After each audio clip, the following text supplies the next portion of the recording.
What's going on, y'all? Getting ready to pick up. This is where we stayed. Place just like this. Seems like it's pretty laid back. It's quiet.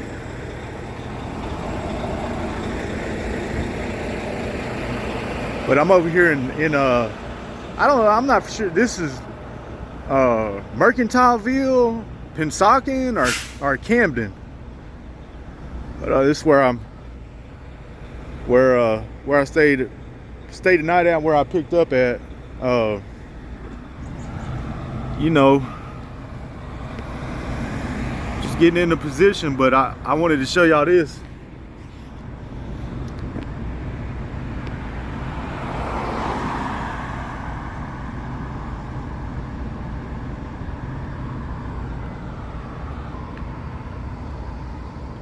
Man, people just get so reckless, man, with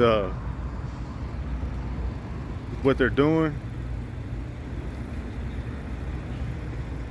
Just throwing that stuff out on the road, man. You know, put it out there for anybody to accidentally get stuck with or something like that. It's trash, man. And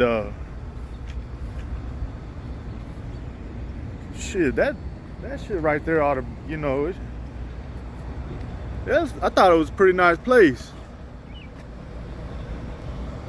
You know, it's not a bad area. Just got some dope fiends probably work in this area.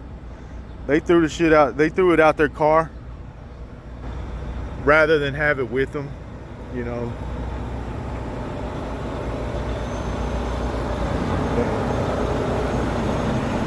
That's you putting other people in danger when you do shit like that. I thought people have more sense. They're supposed to. They don't care.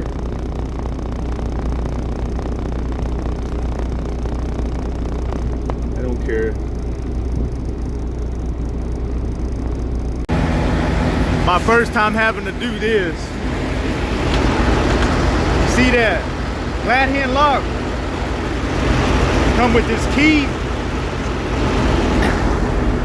I put that glad hand lock on, no problem, simple. But the lady told me I gotta come over here to this box, lift this thing up and put the key in there, turn it to the right. I never had to do this before, something new. I can't get it.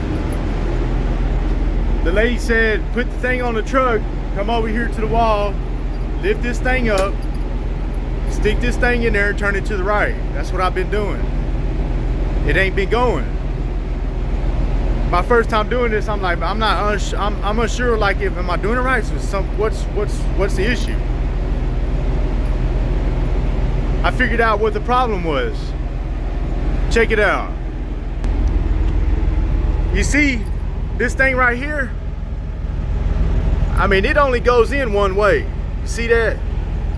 You know, if I try to do it this way, it won't go in because of this, you know, because of this ridge right here on the top. But I've been sticking this thing in there and trying to turn it to the right, and it ain't going. But I figured out what it was. You see here, it says J06. Look at the key she gave me. J07. That's the reason why it ain't working.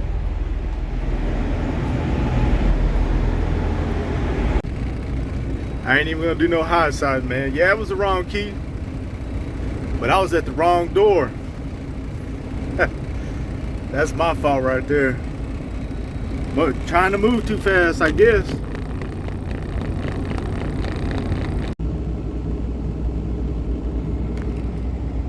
What's up, y'all?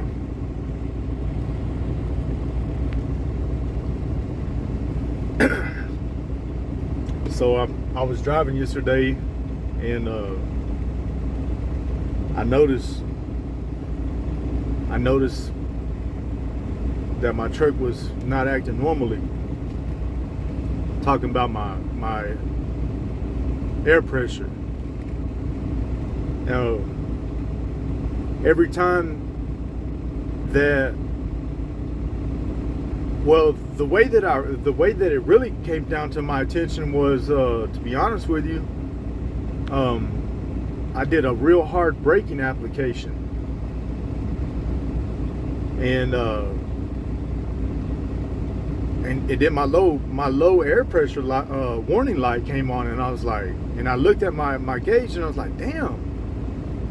I mean, I know I braked hard, but I don't think I braked hard enough for me to lose all pressure like that, and to for my warning alarm to come on. I was like, that's weird. So I kept on watching my gauges, and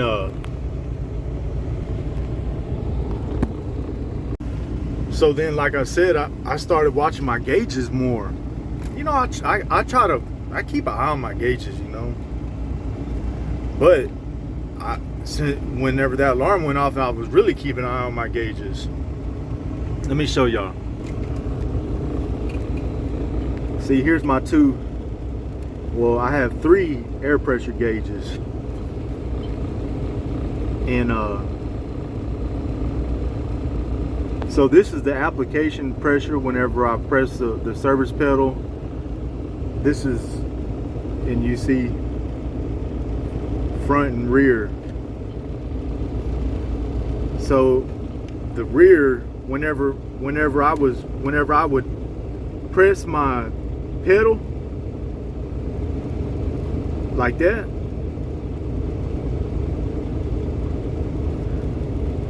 see how it starts losing pressure pretty quick? See that?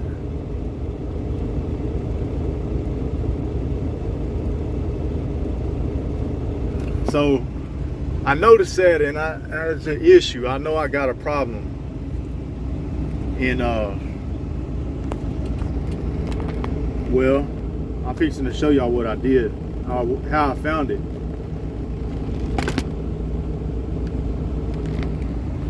Basically, turn your truck on, air your truck up.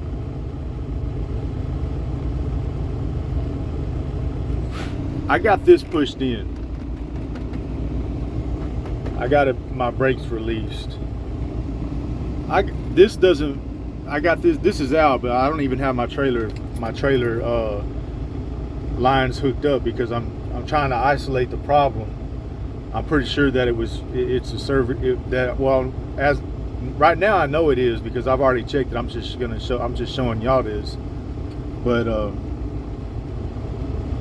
so you turn your truck off after you aired up. Turn your truck off. Turn the key back on.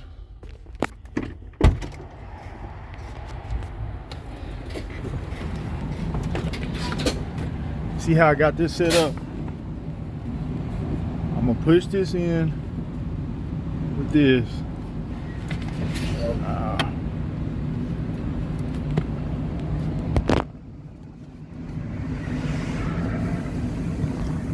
See how I got that set up? Now I walked over here and I can definitely hear it. So I get down under here to get up, figure out where it's coming from. And it's coming from that chamber right there. Right there where that shaft is, that's where it's coming from.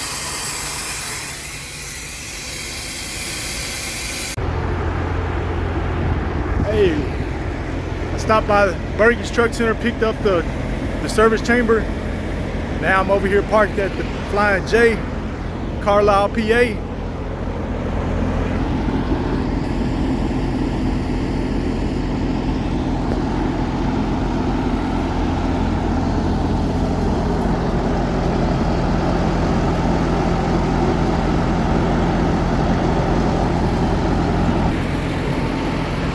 Fix and take care of this. I'm gonna have to cut the rod on the chamber and probably clock the chamber a little bit, probably about 15 degrees from what I've seen. And you know, hopefully everything goes good.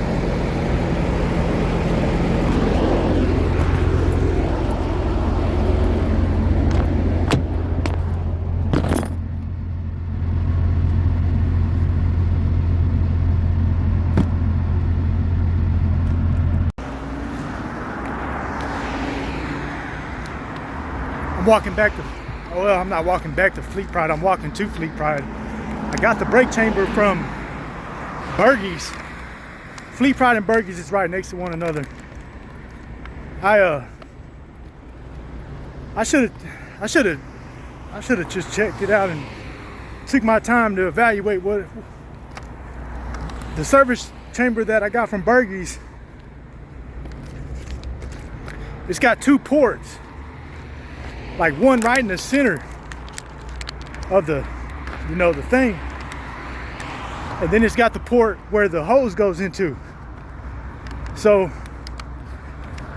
the service chamber that I took off only has one port for the hose.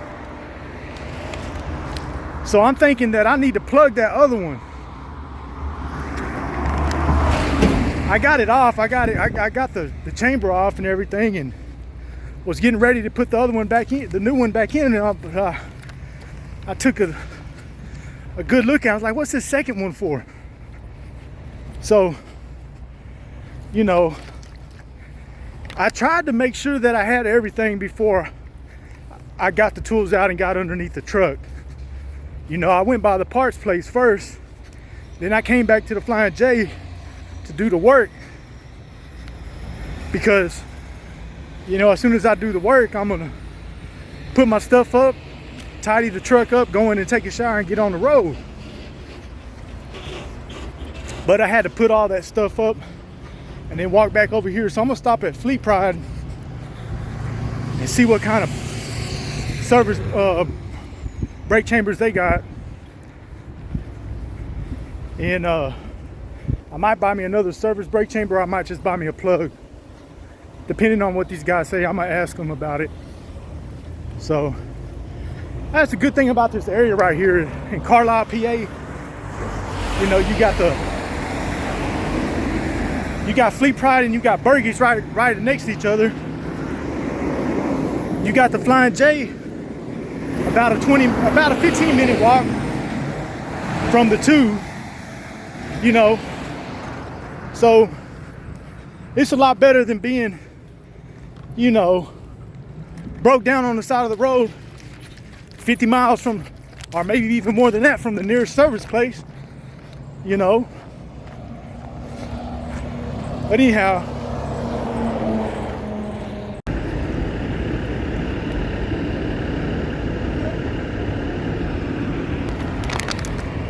that one little plug right there cost me an extra hour.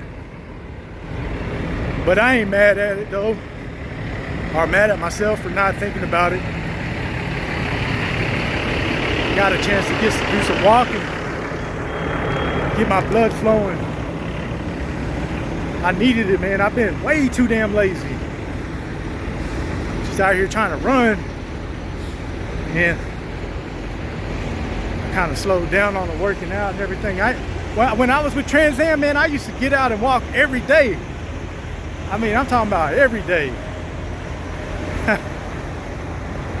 I kind of fell off of that. I mean, I still been doing pull-ups and push-ups and, you know, squats and stuff like that, but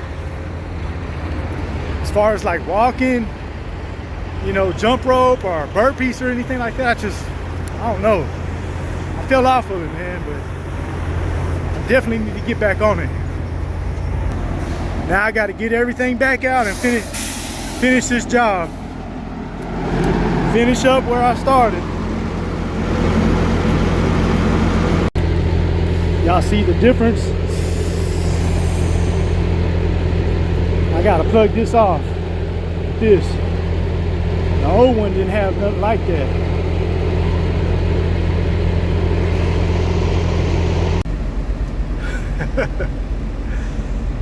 Hey, We hooked back up.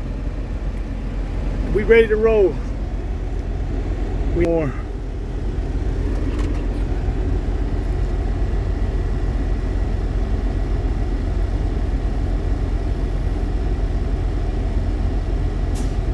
Y'all see that? It ain't going down like it was. If I put a brake application like that prior, before me fixing it, it drained it. The little bell would just come on. But I had to go back, I had to walk back up there and get that plug, and then I had to walk back up there and give me a slack adjuster because I needed a slack adjuster. So that was $50 for that. That was $80 for the can and $109 for the slack adjuster. So plus I got the knowledge of knowing how to do it. So, and I got some exercise. It forced me to go get some exercise. So I ain't mad, you know. God bless me, man, and things are still good. We still on the road out here trucking, man. This is how we doing it.